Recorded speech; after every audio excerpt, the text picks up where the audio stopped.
Welcome back to another episode of the Huxley-Morton podcast, the show where I speak to pharma company owners, healthcare company owners, advisors, industry leaders who have all agreed to share their stories of both personal and professional growth. This week, I'm joined by Dennis Patterson of Verras. Dennis, you are both the founder and the CEO at Verras, I believe, but I know that you're also involved in several other businesses. So welcome to the show, first of all. But if you could just give us a very quick intro from your side, so that we understand some of the other businesses and what the main focus is for yourself. Sure. Well, thank you for having me. I really appreciate it. I've been in healthcare for over 50 years. And so I've seen a lot of changes. And although born and raised in the United States, I've had an international career. I've spent significant times in the United Kingdom. I've spent significant times in Canada, and I've consulted throughout Europe and Asia, actually. And I really became an entrepreneur very early in my career. I was a hospital administrator by training. I was in a hospital. I started out in Cook County in Chicago, which is pretty well known, and then was in Canada for 11 years. And then I became my first company. And after that, I joined Ernst and really learned to be an entrepreneur as a partner with Ernst and started several companies. I've started 11 different companies, and I'm now involved with 3 companies significantly. One, you've already interviewed the person as our CEO. Stout with MedVector. The first one, though, was Verras, and Verras bought a 35-year-old company that had been around using technology to try to help doctors in hospitals do their own best practice. And that was significant, and I was very interested in that. And I had known the founder for over 25 years when he asked me, after I sold my last company, to become involved with his company called Diameter. And I did, and we renamed it to Verras. So where did the name come from? Verras is actually was founded by the founder. The original name was Diameter, but we changed it to Verras, which he had trademarked because it stands for truth. And what we were trying to do was get at the core truth of clinical care and how it affects patient care. Okay, like it. So that was really the reason we've used that. And thinking about being on your show, I was trying to think of how, like Scott did, to explain it simply of what we do. And what we're trying to do is very revolutionary on a worldwide basis. We're trying to bring consumerism truly to healthcare, which is very hard to do because unlike Yelp that looks at a plumber and how did the leak end, we don't do that in healthcare. We very much rely on our physicians and very much rely on the people who advise us to do things. But we now have enough technology, thanks to what you and I were talking about before we started, with our phones, with our computers, with the internet. Crazy, but that technology clinically is not easily translated to the public. And so what we really have been concentrating on is something called a medical value index, which takes you term as the MVI is kind of how it was introduced to me, right? So the MVI, Medical Value Index.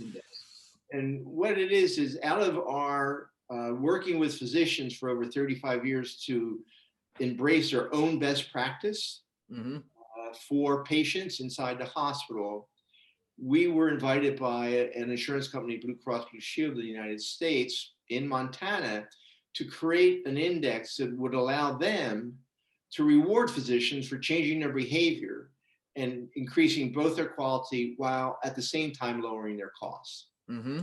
Now, we have kept this internally to us for the last 10 years since I've been the chairman and CEO of the firm.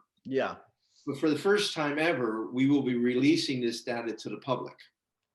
And it'll be released in this summer to the American College of Healthcare trustees, to all outlets for people to know what is the overall medical value index of hospitals in their communities and in the nation as a whole. Incredible. Yes. Well, we'll come in onto, I guess, the MVI, how it works, how it came about, and some of the I guess, systems, processes, algorithms that sit behind all of that you've explained to me previously. But first, you mentioned in your intro there that you got into entrepreneurship quite early. And I think I was almost shocked at some of the level of responsibility that you took on at such a young age. So one of the roles was where you'd gone over to Canada very early on in your career. Just talk us back, talk us back through the early years of your Sure. career and how that came about and how you landed a position where there was a ton of responsibilities on your shoulders for someone at such a young age. So yeah, if you can share the age that you were at that time as well, just to give us an insight. It was interesting because hospital administration is a new career 50 years ago. It's not now. It's pretty common. But 50 years ago, it was still quite new. And in Canada, there were no schools of professional hospital administration. And so when I graduated from George Washington University, I went to the Vancouver General Hospital and I became vice president of support services at the age of 23. Which I just found crazy. I think I just hung up my sort of sporting days, and I'd been a boxer and traveled around the world doing that, and I was only just heading into the city to get kind of my first proper job, if you want to look at it that way. And then there was you over in Canada at that age taking on such a huge role. And the thing is, when you're young and you remember this yourself, is that you don't think it's different. You think, well, yes, I went to graduate school, and yes, I should have these 5 departments reporting to me, and yes, I have a multi-million-dollar budget. But then the thing that really strikes you is when you have your first meeting with a senior executive from, for instance, I had the food services department, and this gentleman walks into my office, and I go, oh my gosh, this guy's the age of my father. And it strikes you then that you have this awesome responsibility because you're a professional and you've been given this responsibility. And I was smart enough to realize that although I had training in business, I would never know as much as that person knew about food services. So I basically adopted a philosophy that was very simple. I told this gentleman, and then I told all my other department heads as I met them, I'll never know as much as you knew about this department. So therefore, I expect you to make mistakes because that means you're making decisions, but I have to be the first person to know when you make the mistake so that I can help you defend your position. And other than that, you don't have to call me for any decisions if you've made that decision. You just got to tell me if we have a problem that the physicians will be confronting me with. And that has been my philosophy for all my companies throughout my life. And so from that position at the Vancouver Journal, I was promoted to the vice president of human resources, then promoted to another hospital where I became chief operating officer of an 1,100 bed hospital integrated delivery system at the age of 29. Wow. And then I started my first company when I was 31 in Canada to help hospitals that were in financial trouble to work their ways with their board of directors as the acting CEO to do that. And from that, what occurred is Ernst, and it was then known as Ernst & Whinney, it's now known as Ernst & Young, purchased my practice, and I moved back to Chicago to do that. And as I mentioned to you, from that, when Lady Thatcher was changing the whole healthcare system, they transferred me to the UK for 5 years to run that practice. And that's where I really got my international experience and started to see how various healthcare systems interacted. And what you really become aware of when you get that experience is that healthcare is really all the same in the world. The only difference is the billing system. And that, there are doctors, there's nurses, there's people running around the hospital taking care of you, and that's the same in every country. Sure. And once you figure that out, then you have an easy time relating to everyone in their system. Sure. And how did you enjoy your time over here in the UK? And what sort of differences and nuances did you find between the American healthcare system and over here? Because it's quite there is a lot of differences with the Oh, NHS and how it works in the US. It's, you know, kind of worlds apart. So how did you adapt to that element of it? And you know, and the reason they sent me there was because of the Canadian experience. Mm-hmm. Because Canadian experience is part of the Commonwealth. It adopted the UK system early on, and Yeah. so it was very similar. And actually, as I mentioned to you, is that the English were a little resident that they had an American running the system, because our system is not very well respected in the United Kingdom or around the world, really, because we spend so much and we have such terrible overall outcomes. Yeah. And so they used to pretend I was Canadian. That's one way around it, right? Yeah, one way around it. But I think I didn't really find a big a difference once I got past the billing problem. You know, and I told them, look, the practice of healthcare is really around people that are professionally trained medically to cure you when you're having an acute episode of illness and you are in that hospital. And once you understood that, I was helping introduce to the UK system business practices, because up until then, it was really the government handing money out, and they never knew what the money was really being used for. Mm-hmm. You know, why was there so many different, why did somebody in Yorkshire demand twice as much money as somebody in the central of London to do the same hospital work? And so that's really when you say somebody, are we talking about an individual, a physician, or a hospital as a whole? The hospital as a whole. Uh-huh. You know, why were the physicians and the surgeons at St. Thomas spending so much more than the physicians in York or any other outside province? And sometimes it was just a wage, but sometimes it was significant. And that's why I became more and more fascinated with clinical variation. And the fact of the matter is, every physician really treats patients based on how they were trained. Yep. So their best practice is how they were trained. Mm-hmm. And they don't traditionally borrow much from each other, even if they're in the same hospital. And what Verras's objective has always been is to help them understand that maybe there is a better way of doing it, and maybe it's not the way your professor trained you in medical school. Yep. But how do we look at this objectively instead of emotionally, and how do we see that this is a better outcome if we do it a different way? And that's what we really, for 35 years, has devoted the company to.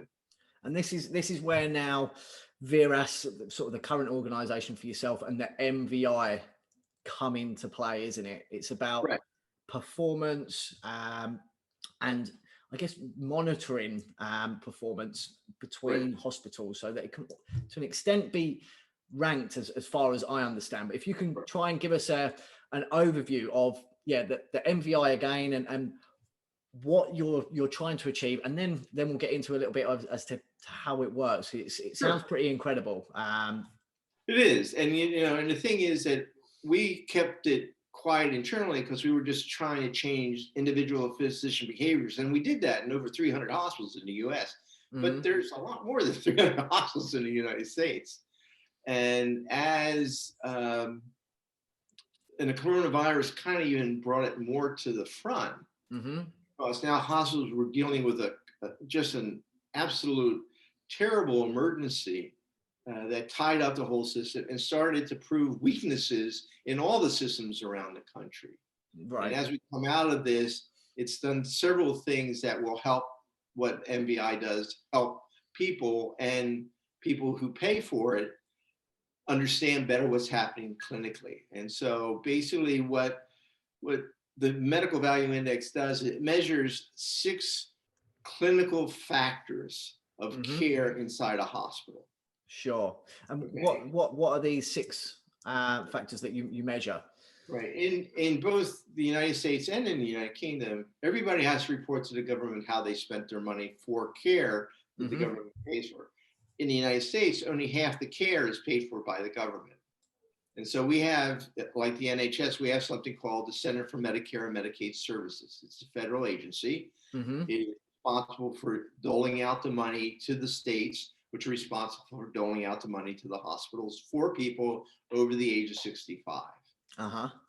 So just like in the United Kingdom, the hospitals here must report to the federal government everything they've done to any person over the age of 65 who has been admitted to their hospital in Medicare.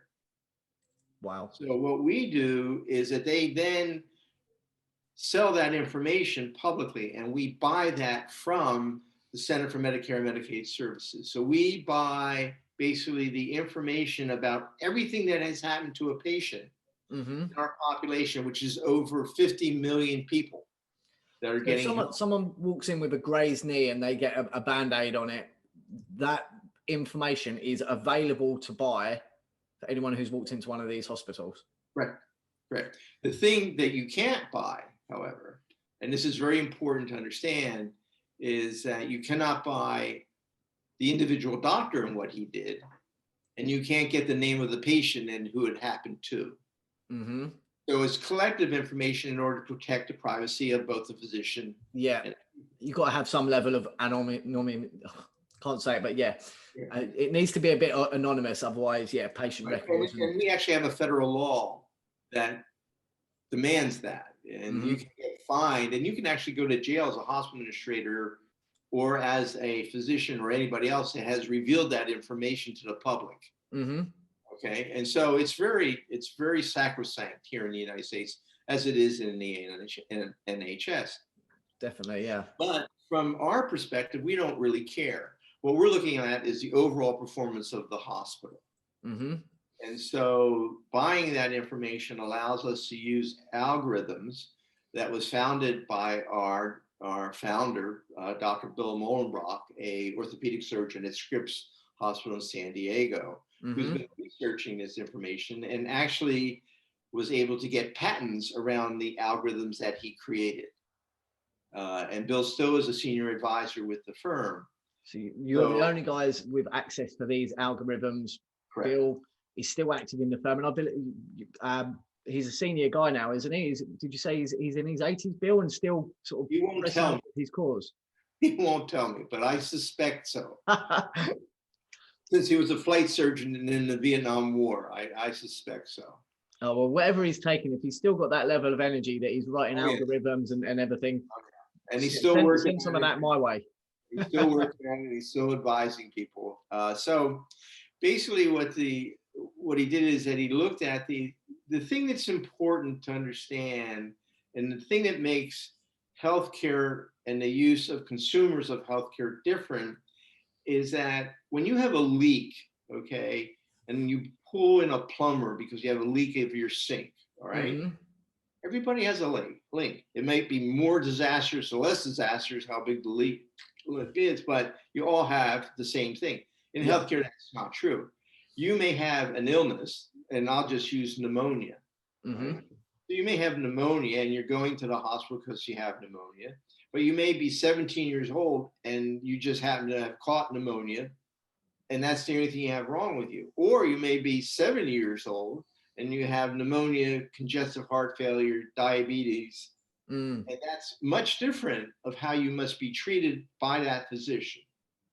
And so the first thing that Bill discovered was an acuity adjustment methodology, so that he can actually say the 17-year-old is a 1 and the 70-year-old is a 5 because of the complications that the doctor has to treat, even though he or she is treating pneumonia. And that adjustment then allows us to look at how long we would expect that patient to be in the hospital. How many people unfortunately should die, because people die in the hospital, and how many resources should be used to cure you. And so we now compare the 1s, 2s, 3s, 4s, and 5s in that hospital to the 1, 2, 3, 4s, and 5s. And what we've had done traditionally is that we then coached the doctor and said, okay, here's what you did, and here's what your fellow doctors did in the hospital. Why did you do this? Well, as a hospital administrator, the first response of a doctor is, well, that's because I'm the best, and I get the sickest patients. And we say, no. We've already accounted for that. We're comparing your 1s to every other doctor's 1s, and your 5s to every other doctor's 5. So it's apples for apples. It's the same. For apples, you're trying to create a level playing field. It's not Yeah, No, you can't do any swindle on this one. doing swindle. Yeah. And what's interesting, physicians love it because you're giving them facts about what they're doing, and they are facts that come right out of their information in their hospital, trended over 3 years. And a lot of times, because treatment of a patient isn't a doctor, it's several doctors. Yeah. An a nurse, it's several nurses. So the fact of the matter is, a lot of times we'll say, why in 5 days did you order 3 MRIs? And they all came back that there was no problem. And a lot of times the response is, I didn't order that. Who did? And we can say, well, it was the specialist that you brought in from cardiology who ordered it, because he didn't see it on the medical record, so he thought you hadn't ordered it. So, and it's sort of like, oh, okay. And so we can help the doctor understand how they're doing against their fellow doctors, but even more importantly, we can help them create what we call clinical pathways to actually help them treat patients in a like manner that they did best and that their fellow physicians did best in those hospitals. And I was just about to say, so how are you defining a clinical pathway? Look, so I'm a recruiter, for those who aren't necessarily in clinical research, how is the clinical pathway defined by you guys? Is it the true best practice based on your results, or? Right. So basically what it is twofold. One is the overall data information that's acuity adjusted is really looked at by what we call Verras Sherlock. That's the name of the algorithm. So it looks at all the information, and then it looks at all the information acuity adjusted, and it looks at all the information by doctor. But because we now have the electronic medical record, we can timestamp what that doctor did throughout his best practice. So we can now say to that doctor and to his fellow doctors that what you did on day 1 was you did a physical. You took blood work, and here's the blood work that you ordered. This is the radiology that you ordered. This is the physio intervention that you ordered. And this is what you did day 2, day 3, day 4, day 5. And by the way, it's not just one clinical pathway, it's 2 clinical pathways. One is for people that are 1, 2s, and 3s, are not that sick.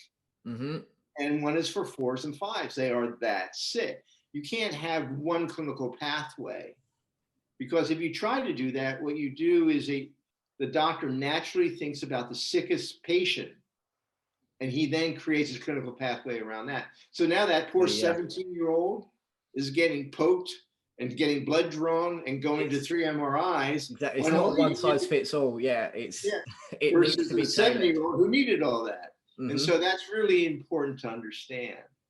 But what we're doing now is that we're creating that information. So we're looking at the quality measures that are reported to the government. We're looking at 30-day readmission rates. So if you think about it, it's sort of like when you have a call recar. So you got out of the hospital because you had pneumonia, but within 30 days you were back in the hospital because you weren't properly cured. Yeah. We looked at how many people died. We looked at how many people had complications because they were in the hospital. We looked at how large that variation was in the way you were treated. And then we looked at how much resources were used to cure you. So Verras has a very simple definition of quality value care. It is the least use of resources for the shortest period of time to cure you of your illness, or to stabilize you if it's a non-curable illness. Because so the end result, how quick, with the fewest resources, in the cheapest possible way, can we reach this result so it's a win-win scenario for everyone involved? Right. Because if you think about it, every time you get poked, every time you get examined, every time you get sent down to radiology, every time a physical therapy person works on you, every time a nurse comes in and touches you, you can have a problem. You can fall out of bed, you can fall on a stretcher transfer, you can have the wrong poke.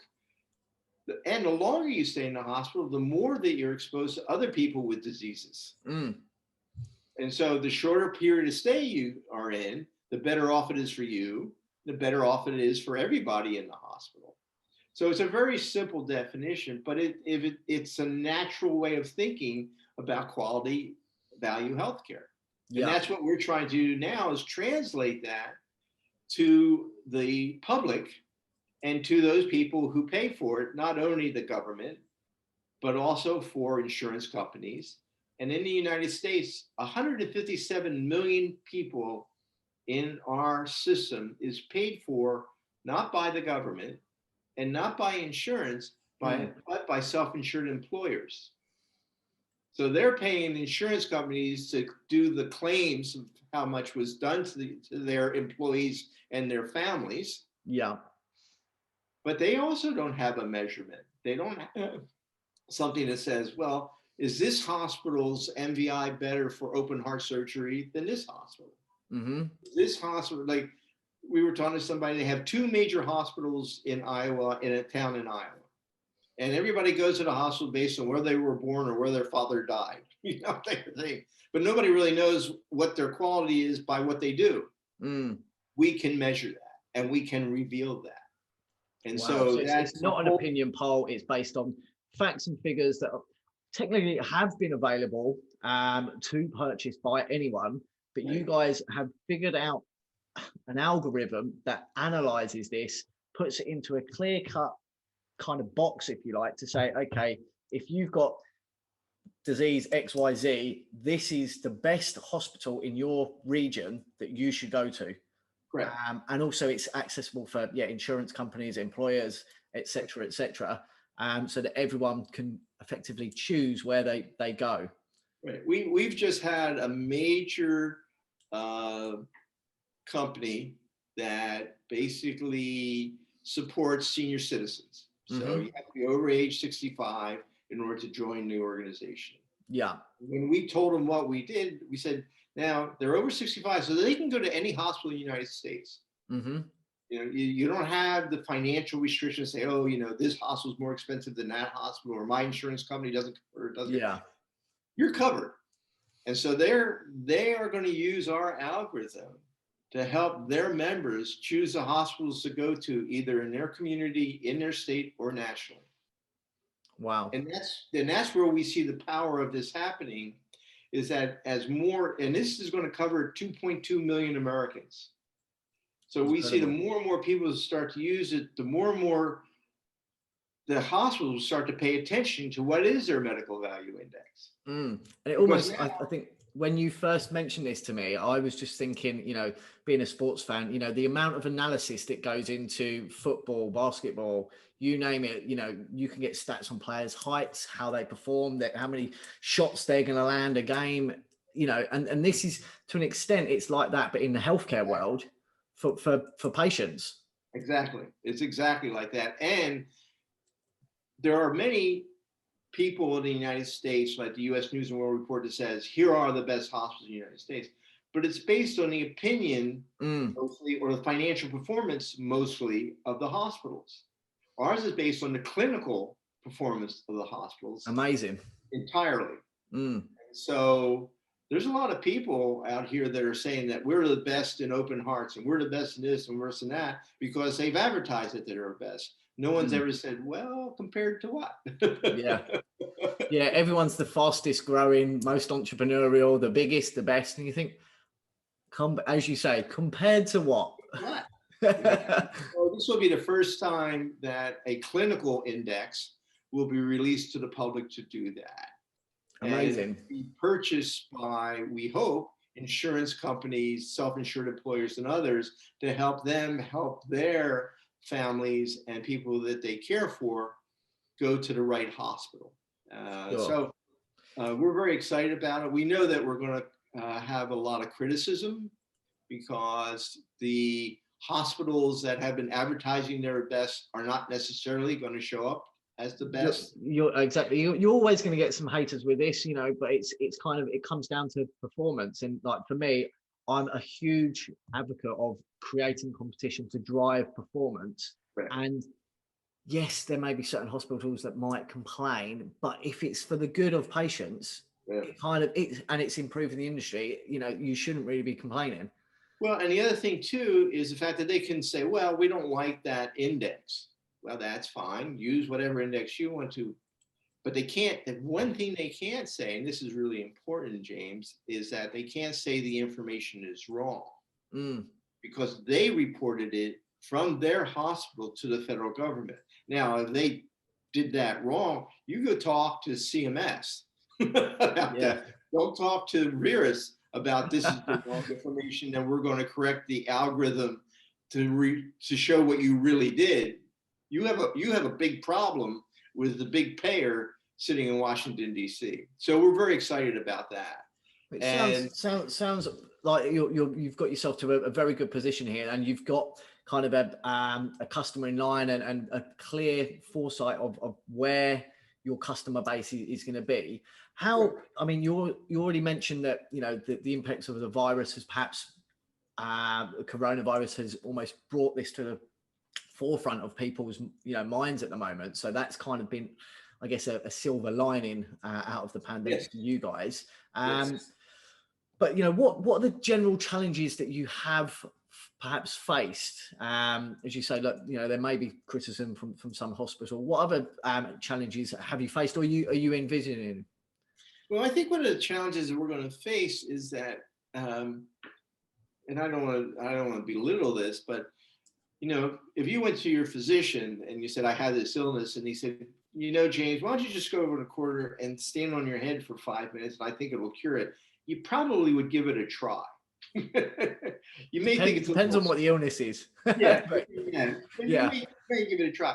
And we have such faith in our physician that he or she will direct us to exactly the right place to be, that now all of a sudden it's like coming into Ford Motor Company and going to the dealership and saying, I just looked at Consumer Report, and, you know, this Ford Escort is just terrible according to them, and you want me to buy it. Why do you want me to buy it? So that's going to be a big change in America and around the world. We've already had interest from Finland about it, and I think we're going to get interest from other publicly funded, because it's a double win for them if you think about it. Definitely, yeah. I can see you getting a huge amount of interest from other countries and healthcare systems, because, you know, to them, if the government are funding these things, then it's a no-brainer. Yes, but it is a no-brainer that we tried to introduce to the NHS, and they said, well, we don't want to do that. But that's a long time ago, and that was before you had so much information as we do now. That was in the 90s, so, you know, I can't make that comparison. But if you think about it, it's a double win, because now you could say, all right, we've looked at all of the United Kingdom, and St. Bart's seems to have the best outcomes in open heart surgery. Why is that? We're not saying that they're better or worse than anybody else, but maybe they know what they're doing in a certain way. And if we created the clinical pathway that could be adopted by all hospitals in the United Kingdom, we could have a similar result. And by the fact that they did that with a shorter length of stay and a cure, then we have the ability to perform more of this with the same tax dollars, and maybe we won't have a waiting list. Yeah. Well, look, I mean, to me, it sounds incredible, you know, and the way, it's kind of at the start when you first mentioned this to me, I think Scott mentioned to me the MVI. I was like, never heard of it. What is that? And then when you went on to say it's the Medical Value Index and explained that it's a ranking systems for hospital, it's going to drive performance. It all kind of seemed to fall into place for me. And, you know, that's why, you know, I like it. Sounds like there's a lot of technology and algorithms that go on behind the scenes, but I guess consumers are interested in the result. Yeah.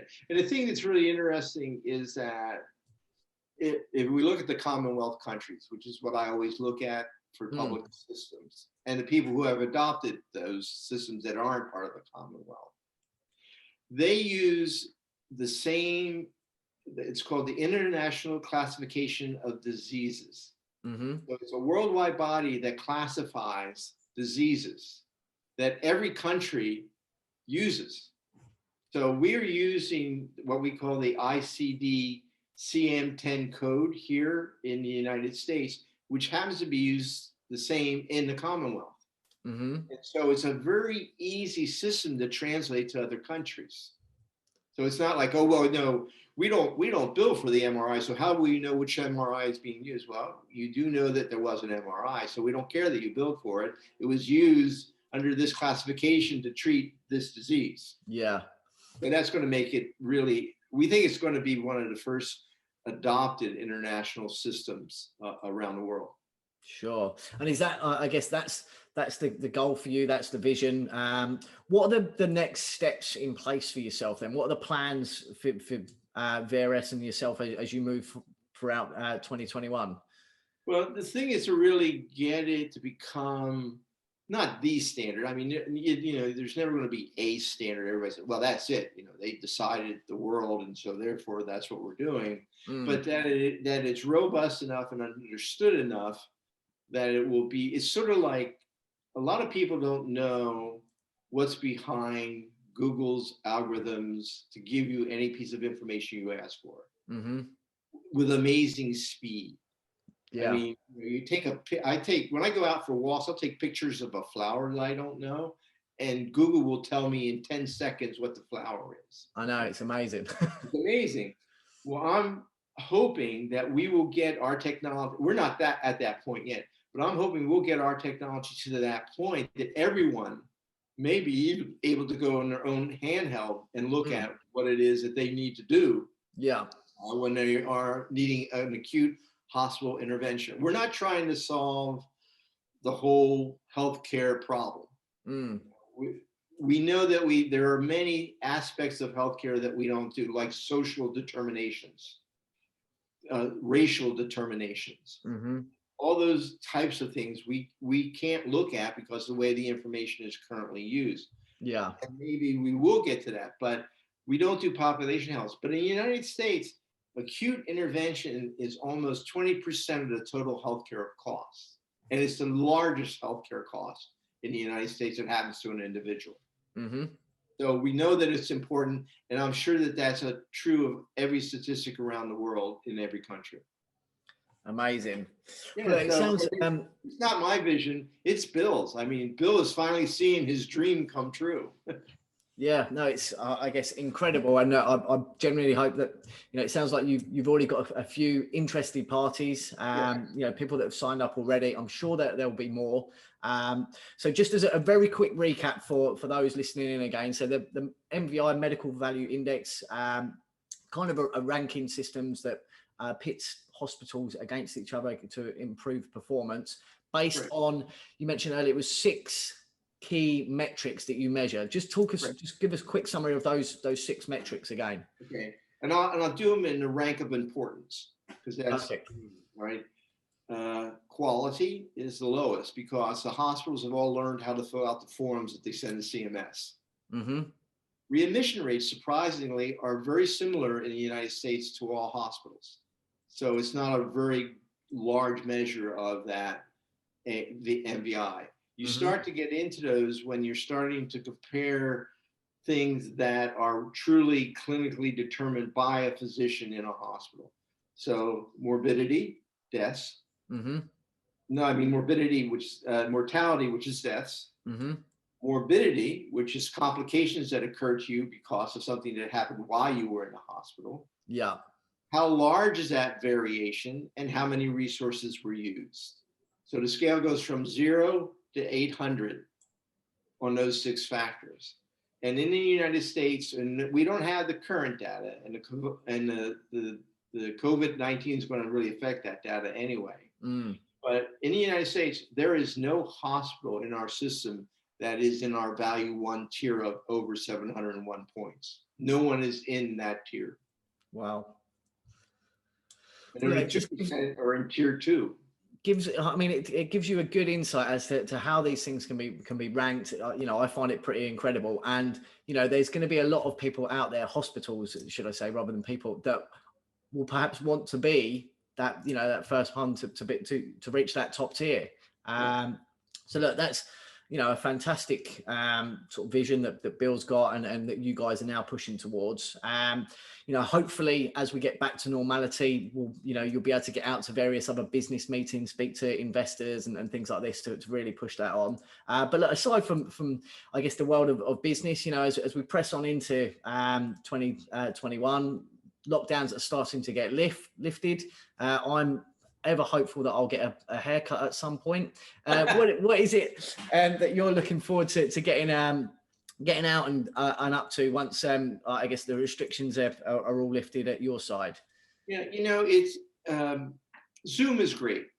Telemedicine is great, and that's very helpful to many of my businesses. But the fact of the matter is, to create a culture inside any organization is the water cooler, is the people having indirect conversations about their business. Mm-hmm. And that's gone with Zoom. I mean, we talk specifically about what we have on the agenda. And the fact of the matter is, I think that it is stifling innovation, because somebody didn't know, said, that was an interesting thing that James said to me yesterday when we were talking about, if we did this one thing differently in recruiting, it would have a drastic effect on our outcome. Mm. Why didn't we look into that? Well, where is James? Well, he's down the hall. Let's go talk to him. Yeah. And so I'm really looking forward to that interaction. And also, although we can release the international index and we can release the index in the United States publicly, it would be very difficult for a hospital to use our technology without somebody being on site coaching the physicians of how to look at the data as it comes out of our algorithm in order to change. My doctorate is in organizational psychology. Yeah. And so I studied how organizations change based on the psychology of that organization. And that's what we are now missing in terms of innovation.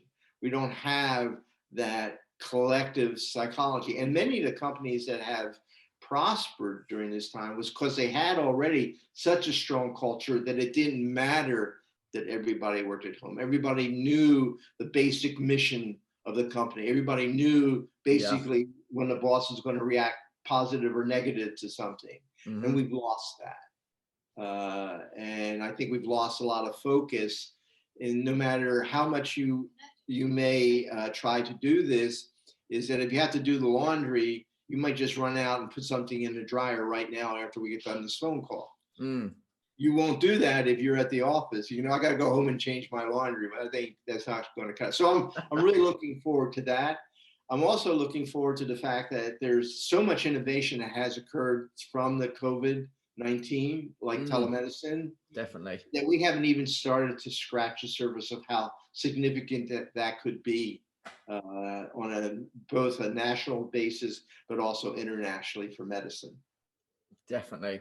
Well, look, Dennis, it's been a very interesting story from, I guess, landing kind of a very high profile job at the age of 23, international travel, coming over to the UK, landing big deals, coming up with algorithms that do the unthinkable. Fantastic having you on the show to share your story. In terms of, for those listening in, if anyone needs to reach out to yourself, whether it's investors or people interested in the index to hear more, what's the best way to get hold of you? Is it LinkedIn or your website? Just use my email address. So it's my initials.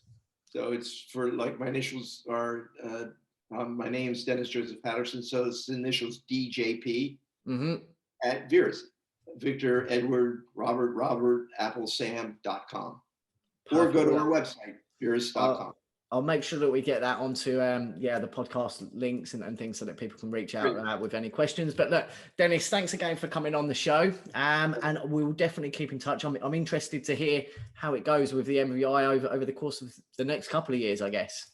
Okay, well, maybe you can get me back so I can go over to my old club at the East India Company. Definitely. It would be good to get you over for a beer.